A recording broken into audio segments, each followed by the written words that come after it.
member from Courtenay-Alberni.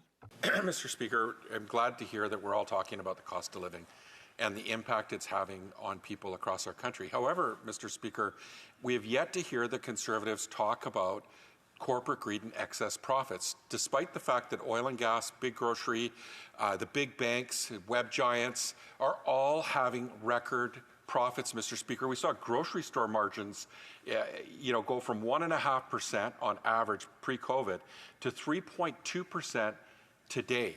So, Mr. Speaker, through you, I'd like to ask my colleague, why has a single Conservative not gotten up and raised the concern about corporate greed and the impact that's having on everyday Canadians? Honourable Deputy. The honourable member. Thank you. Colleague for the question. I will always support business. I will always support small business coming from a small business family. That's something, of course, the government doesn't do, as we saw with their attempt to implement those tax changes as far back as 2017. But I think a really important point here is, before we even talk about business, let's talk about the waste of money in government procurement. My goodness, if there is a place to start saving for Canadians so that they have to pay less taxes and have a more affordable life and a better cost of living, that would be with procurement on the government side. I'm very proud to be on the Government Operations Committee and to do that good work.